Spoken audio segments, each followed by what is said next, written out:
One Shabbat evening, a Jewish man spilled grape juice on his tallit. He brought it to the dry cleaner to get it clean. A day later, he shows up at the dry cleaner, asks the dry cleaner how much it costs to have it cleaned. He says, $50.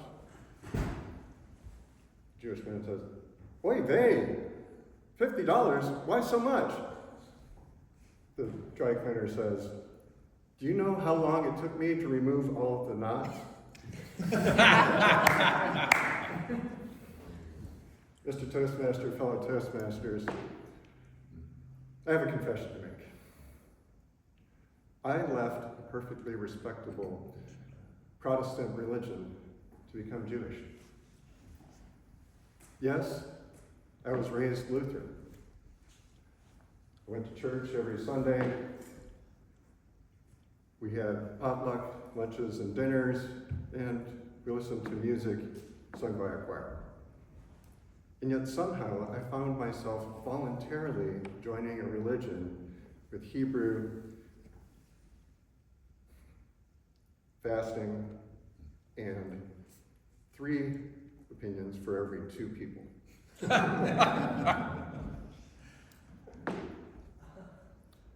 Some people leave their religions quietly. I left mine with a splash. In a ritual bath, naked. But there's more to that. And I hope you're not picturing that in your head, because if you are, that's on you.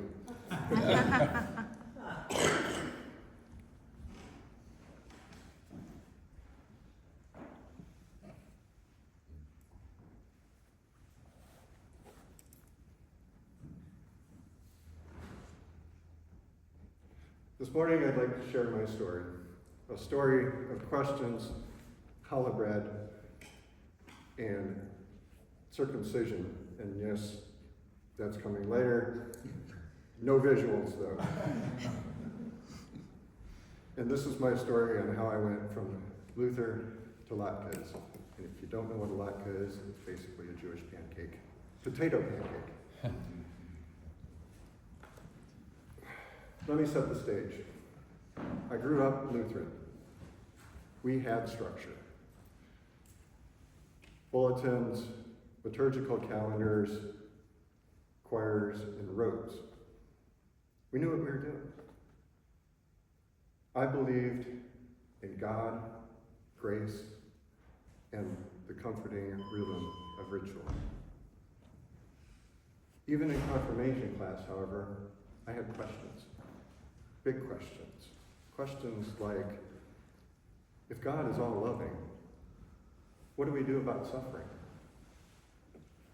Why are our beliefs right and all others wrong? And why do potlucks always seem to have 10 different kinds of Jell-O?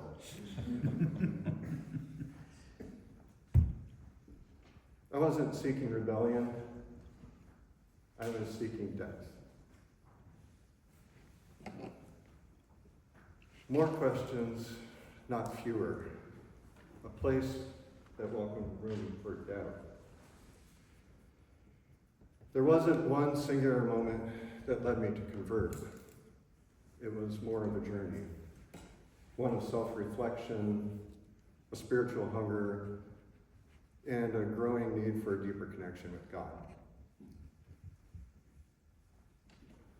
And when the time was right, it found me. The first step came in February of 2024. I was visiting the synagogue where my wife attended services, and a man named Tom invited me to join the Community Security Service, or CSS, a volunteer team protecting our local synagogue. My military background made it a natural fit. And in light of the events of October 7th, every synagogue in America needed a security team that made the Secret Service look like mall cops.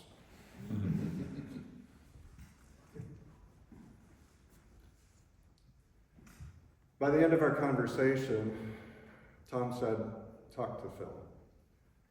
And if you know the Jewish community, When someone says, talk to Phil, that's it, you're in. Because Phil knows. Phil always knows. The second step came in April of 2024. I was watching the evening news and a story came on about schools pushing Christian religious practices into the classroom. I thought, wait, what happened to freedom of religion?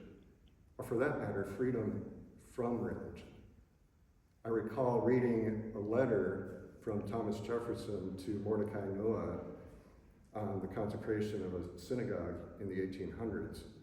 In that letter, Thomas Jefferson affirmed that very freedom of religion. Here we are 200 years later, and we're still talking about it. That's when it hit me. In a society that talks about Christian love, I was seeing more control than compassion. The third step came when I received an email from my now former church talking about internal conflict and staff turmoil. Because apparently churches, just like families, have their fair share of reply all drama.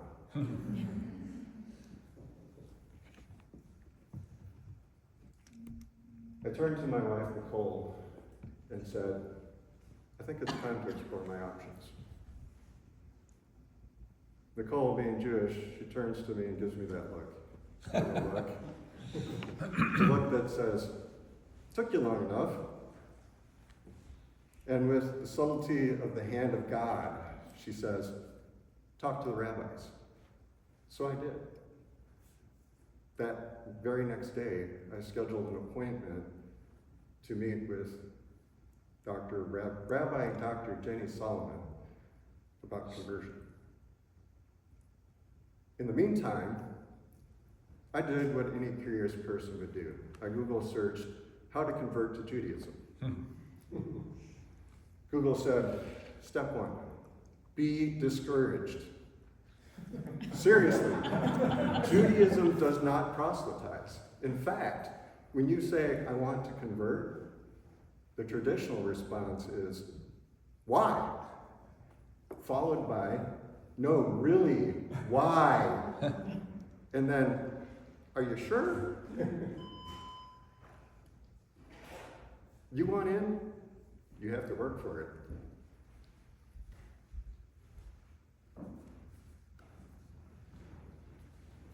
But here's what stunned me. This was a tradition that not only accepted questions, they thrived on them. They argued with each other. They argued with God. And they weren't punished for it. They were celebrated. Suddenly, I saw a faith, not of certainty, but of sacred wrestling. And then I thought, well, wait, you can do that and still be religious? On May 2nd, 2024, I met with Rabbi Jenny. I told her about my Lutheran background, and she said, well, this should be an interesting journey. Throughout our conversation, she explained the steps to convert. Join the synagogue, take some classes, meet with a Beit Din, a Jewish court, and immerse in mikveh, a ritual bath. And then she asked, are you circumcised? Yes. She said, great, this makes it so much easier. But we still need to talk about Hatafa Dam Brit. I said, is that some kind of brisket? She said, nope. It's a symbolic circumcision for male converts, even those already circumcised. The Lutheran in me thought,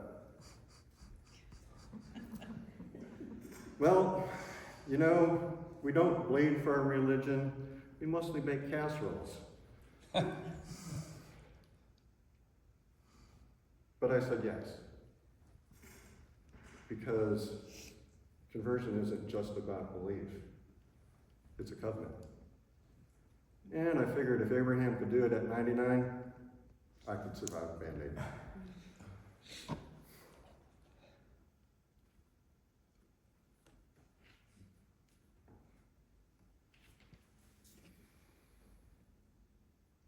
She then handed me a reading list that looked somewhat like a PhD syllabus. She said, Judaism isn't just about believing the right things, it's about doing the right things and asking the right questions along the way.